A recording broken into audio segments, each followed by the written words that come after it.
Okay, now that we have the worm's eye view of a cube, because the worm is looking up so you can see the bottom of the rectangular prism actually.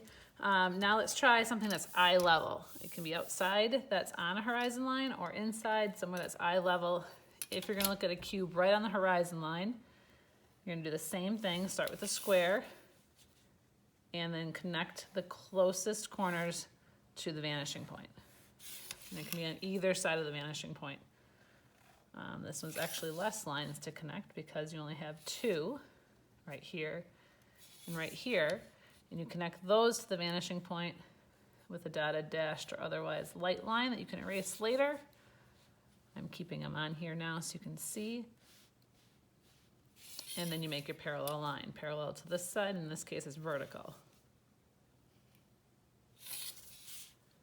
And connect the ones you want.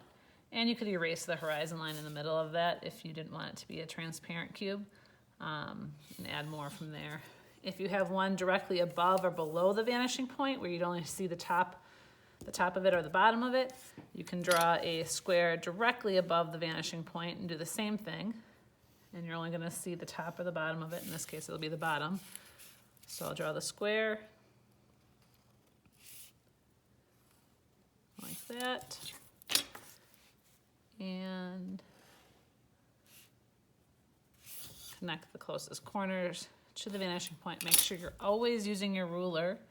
Do not assume that you can draw a straighter line, and do not assume that it's faster to draw a straighter line without a ruler. Use that tool to make sure that you have nice, precise lines, and that they look straight and clean and neat. This is an opportunity to use one of your mechanical pencils that comes to a nice point.